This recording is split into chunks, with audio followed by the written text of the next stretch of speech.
Hi there, this is Jen, and thanks for joining me for day one of my Crafty Org Challenge. This is a challenge for myself, and I hope others will join me to get organized in the 29 days that are in February this year because it's a leap year. So I wanted to go ahead and put that hashtag out there in case you wanted to use it on social media or Instagram. I will be posting daily on Instagram what my progress is, and I will try and make a video every day if there's enough content to make a video with. So I hope you will join me on that. I've kind of created 7 steps that I think are going to make me successful in this challenge. The first one is asking yourself, what is your style, your organizational style? What is important to you? How much space do you have? And what is your budget? So organizational style, everybody is individual in how they want their stuff. For me, I like to have my stuff out in the open, or at least most of my stuff, because then I remember to use them, especially my color stuff. I love being able to see it. It reminds me that it's there and it's easy to get to. What is important to you? For me, that is, I like organizing by product type. So I like items to be together in the same vicinity as others. So that's what I mean, what is important to you. I also like to have the smallest footprint possible.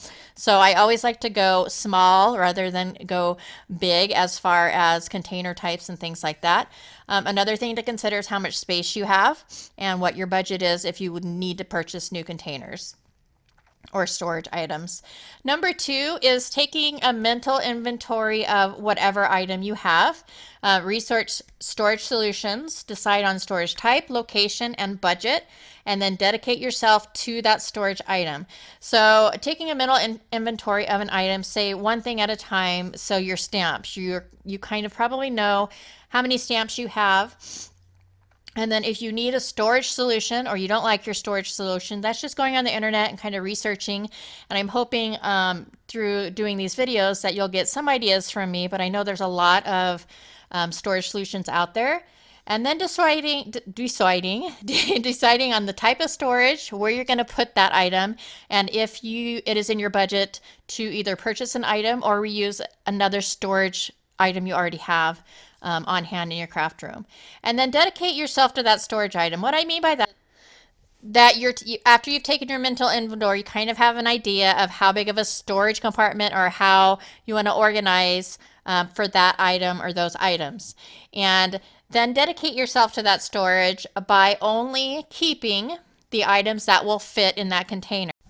And that doesn't necessarily mean to buy the biggest container you can find just to make sure that you can keep everything. What it is buying a size that is suitable so that anything that doesn't fit in that container, you are either destashing it by giving it away or donating it or selling it, or that is not buying more items like that particular item. And if you do want to buy more items, then that is taking out things that you like the least or don't use as much.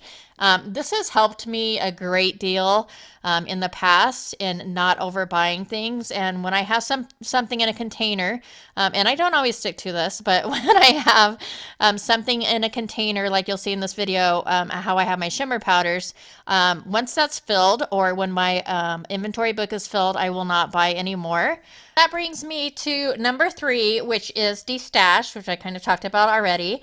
If it doesn't fit, get rid of it. And so I try to live by that motto. Like I said, it does not always work. But for example, like I love the powders, but I have every color, and I think I have so many variations of it that, you know, when I see a new powder come on the market from a different company or something like that, I just have to take a step back and say, you know what, you don't need that. It won't fit.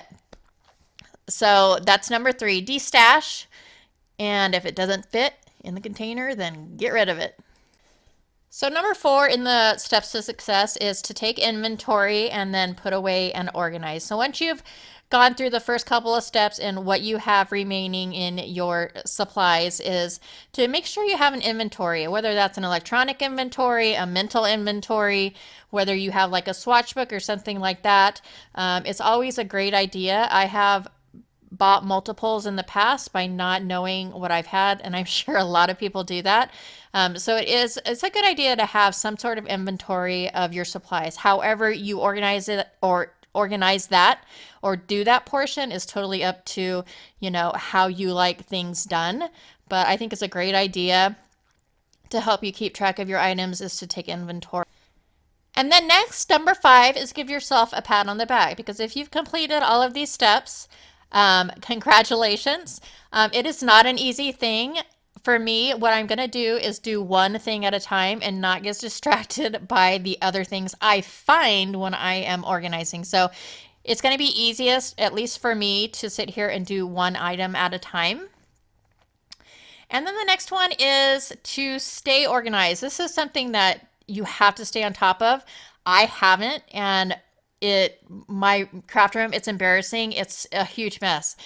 And so what I started doing actually last year was having a box, or sometimes I use the top of my Rascot container or cart. And every time I'm doing a project is to put away things in that after I'm done.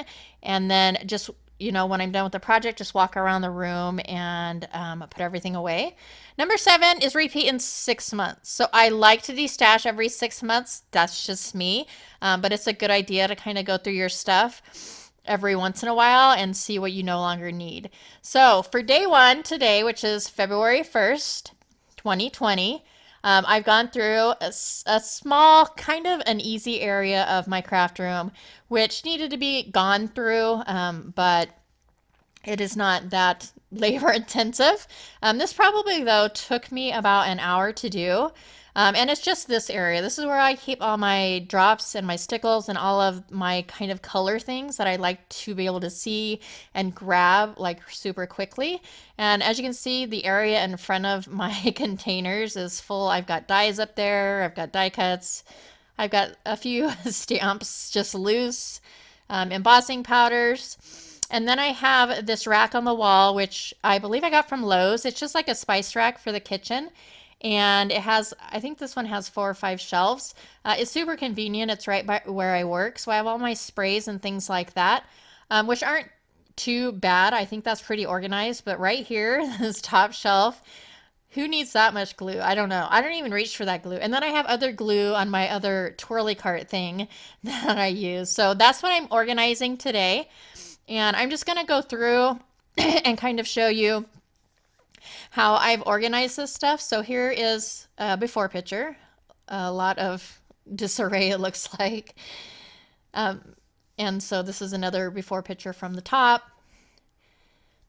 And then all my glue out of the container. And that's just a fridge bin, I believe. And so here are some after pictures and videos, and I would kind of tell you what I did. So these are all the ones that I've trashed. They either dried up or unusable. These are going to be in the giveaway, which I will tell you about. And here's my container after I organize it. It looks so much better. Stuff's not overflowing. It's easy to grab. And so these are some of the items that were on the shelf in front of my Stickles and items. And so these 3 weren't inventoried. I probably bought these 6 months ago, and they've just been sitting there since. So I went ahead and inventoried those, and I'm putting them in this plastic container.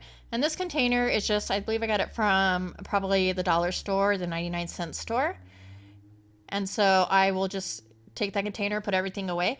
And so these are items that need to be something done with. And instead of getting distracted by moving on to that, I've just put them in a container and I will come back to them. And then these are the questionable. So these are items that I don't know where they're going to keep. Those are the Nouveau vintage drops and the stone drops. I don't use them hardly ever. And then this is the before of some overflow of Stickles that I've had sitting in a container for a while. So in this little container is our overflow Stickles, which means they're duplicates, or the 1-ounce bottles, which I've never had a storage for. I do keep my half-ounce bottles in the scrapbook.com storage cases. So for these, I went ahead and I went through them, and these are going to be a part of the giveaway. I'm sorry I didn't show a still picture of them, but all of these in this picture right here that are sitting on my desk are going to be in the giveaway.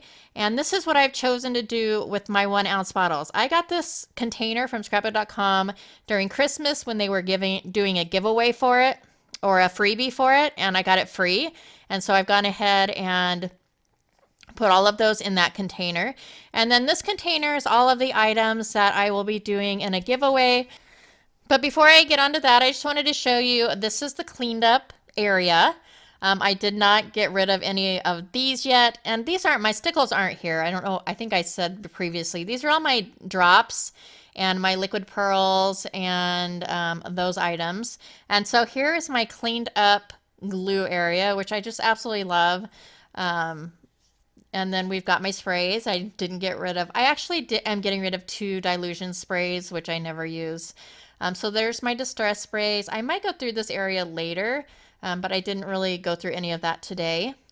And then on the bottom are all of my Lindy sprays. And then I also have some Prima sprays, which I might be giving away also before the end of the month. I don't use them, but I want to make sure that I'm not going to use them because I want to start doing some mixed media stuff, which I'm sure I can use my other sprays for, but I want to make sure before I go ahead and get rid of those. So day 1, these are all the giveaways that I'm going to be giving away. And how it's going to work is I will be doing a week of giveaways. So if you want to enter the giveaway for day 1, then you're going to be entered for the whole week. So days 1 through 7, all the giveaways on each of those days will be sent to one person. So to enter the giveaway, I have a form on my YouTube. Of course, I would love it if you would subscribe to my channel. But I do have a form on my YouTube, and the reason I'm using the form is in the past I've had a very hard time getting a hold of people that don't regularly watch my channel for giveaway stuff. And so I've had several giveaways where I wasn't able to give the item away because I don't have the email address for that person. And so what I've done is I've left a link for a Google Doc, and it's really easy. I'm not going to use your information for anything other than to contact you if you've won the giveaway. So the form will have more information on how the giveaway is going to work, but all it's going to ask you for is your first name and your email address. That way that if you're the winner, I can go ahead and easily contact you. So the more that you comment on either YouTube or Instagram, the more chances you have to win. It's a maximum of 2 entries per day. So 1 daily for YouTube, 1 daily for Instagram, which means in a week you can have 14 total entries into the giveaway. So, and again, the giveaway is going to be all items that I put in my stash that I'm showing you on the screen for that week. So it's not just day 1's giveaway items or day 2. It's going to be days 1 through 7 and then so on every week until the end of the month.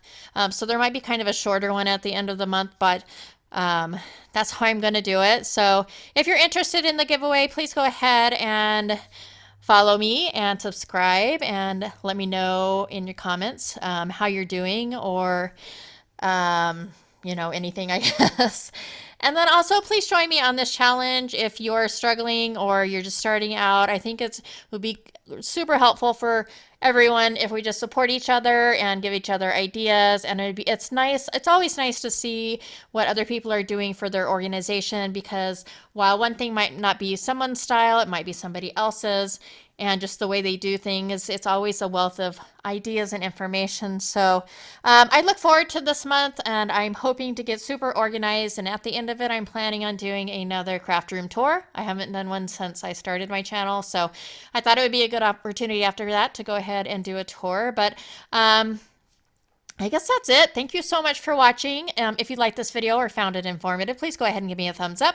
I look forward to seeing your posts, and I'll catch you next time. Thank you.